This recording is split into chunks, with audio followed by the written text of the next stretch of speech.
আমার এখন নিয়ে লস আমি হাত ধরি আমি কিছু বলি আশীর্বাদ একটা টাকা 16 আনন্দ আশীর্বাদ আমি 500 কাজি না এই ব্লগে দেখ না আমি এখন নিব না বাড়ি তো নিব বাদ তো বুলবুলে দিদি আমার টাকা দে না আমি এখন নিব না তাহলে এক টাকা না খোলা না এখন নিলেই লস ঘরে এখন দুধ পান্তা খাওয়ানো হচ্ছে আর তার সাথে টাকা আদায় করা হচ্ছে। চলো বাইরে কে কি করছে দেখে আসি। দেখতেই পাচ্ছি সবাই একসাথে বসে গল্প করছে আর ঘরের ভিতরে আমার কি অবস্থা দেখো, সাজগোজের জিনিস পুরো এলোমেলো, আমি গোছাচ্ছিলাম। আর এখানে দাদা আমাদের পাওনা টাকাগুলো মিটিয়ে দিচ্ছে।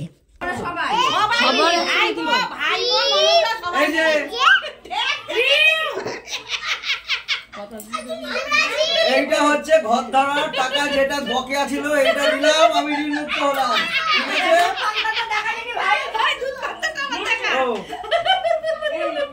আর এইটা হচ্ছে দুধ পান্তা খাওয়ানোর জন্য 1001 টাকা দিয়ে ঋণমুক্ত হলাম।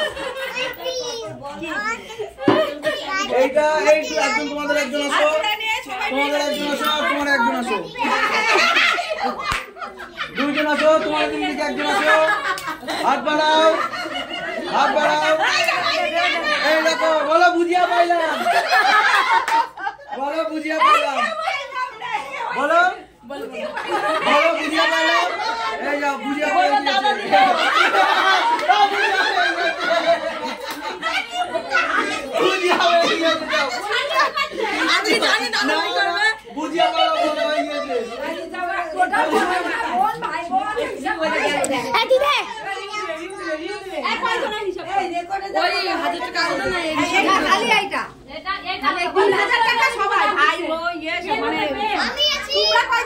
কালকে এইভাবে চুলটা কোনো মতে খুলিনি, ঘুমিয়েই পড়েছিলাম। এখন সকালে উঠে এদের গল্প শুনছি আর আমি মাথার চুলগুলো খুলছিলাম। সবগুলো একটার সাথে একটা বাঁধা ছিল, সেইগুলো খোলা হচ্ছিল। আর এখানে বৌদির বাড়ির তরফ থেকে এসেছে প্রণামী, প্রথমেই দিয়ে দিল তার পুচকি ছোট দেওরকে নিদবর হিসাবে। তারপরে একে একে সবাইকে দেবে, এটা একটা কঠিন কাজ বলো, খুব সুন্দর করে। আর প্রথমেই উঠেছে আমার মায়েরটা, তাই মাকেও ডেকে দেওয়া হয়ে গেল।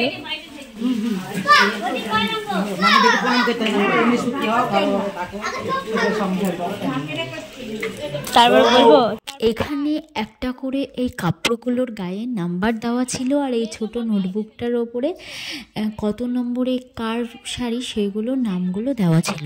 এখান থেকে দেখে দেখে নাম্বারগুলো বলে নোটের ওই বইটা থেকে দেখে, খাতাটা থেকে দেখে বলা হচ্ছিল কোনটা কার শাড়ি।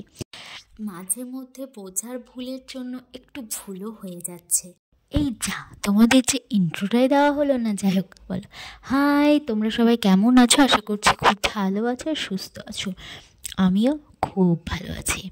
আজকে বিয়ের পরের দিন, দেখতেই পেলে সকাল থেকে দিনটা কিভাবে শুরু হলো। আর আজকেও মারা বাড়ি চলে যাবে, আর আমি কিছুদিন থাকবো, কারণ এখান থেকে আমার বড়দিদের বাড়ি যাওয়ার ইচ্ছা আছে। দেখি কতদূর কি হয়। রিউদেরকে তো বারবার করে বলছিলাম, রিউরা কিছুতেই যেতে রাজি হচ্ছিল না। পরে রাজি হয় কি না সেটা দেখা যাক। মারা সবাই রেডি, এখনই বেরিয়ে যাবে খাওয়া দাওয়াটা করে। এখন ঘড়ির কাঁটায় বাজে ঠিক 12টা মতো। তো এত লেট করলে হবে না আমাদের, মানে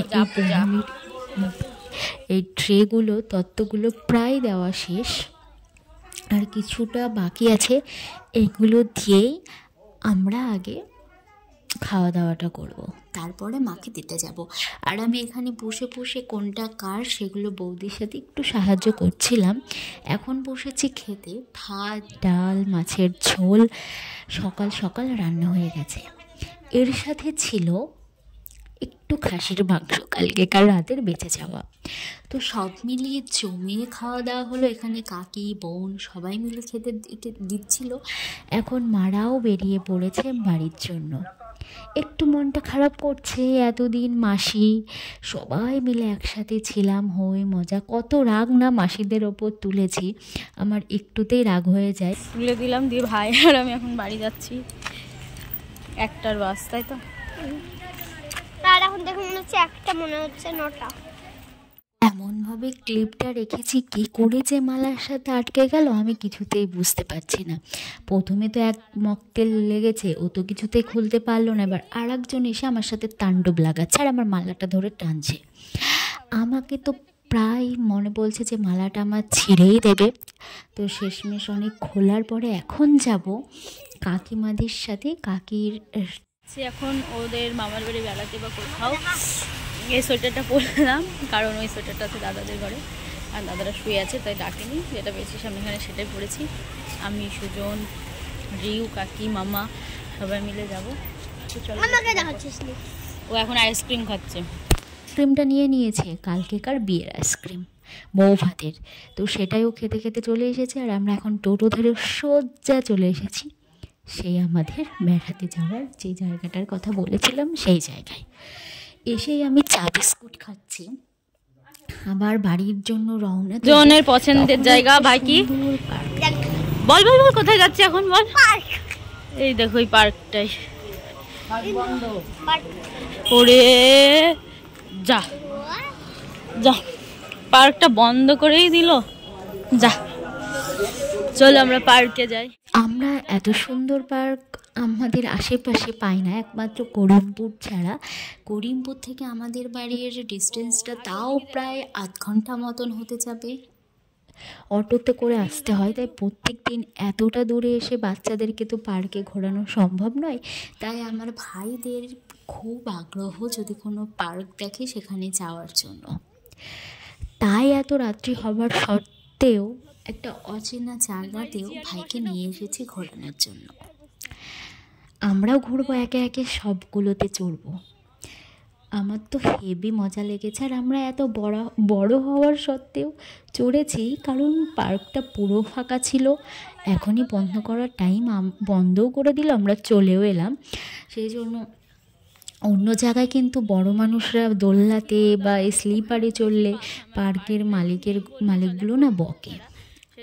তো এখানে কেউ কিছু বলেনি, আমি চড়েছি, বোন চড়েছে। তো সবাই মিলে মজা করার পরে বাড়ি যাব, পিসিদের বাড়ি।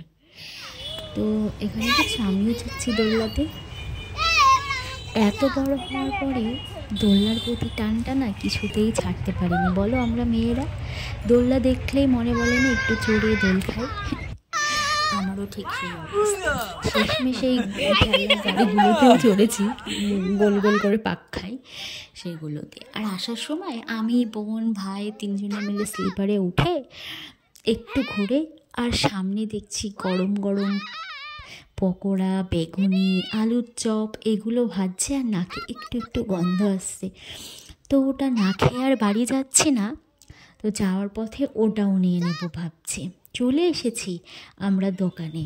তো কাকিমা বেগুনের অর্ডার, না বেগুনি না, আমরা আলুর চপ নিয়েছিলাম, সেটারই বললো আমরা কতগুলো নেব। আমরা কিন্তু বাড়ি আনিনি, রাস্তাতেই খেয়ে ফেলেছিলাম। বাড়ি এসে দেখছি আমার সেজো পিসি এসেছে, আর দিদি তো জড়িয়ে ধরে বসে আছে, কতদিন বাদে দেখা বলে। আর পিসি মাটন ভেজেছে এখানে, মাটনের চর্বির পকোড়া, সেগুলোই বোন খাচ্ছে। যাই হোক, ভিডিওটা কেমন লাগলো অবশ্যই কমেন্ট করে জানাবে।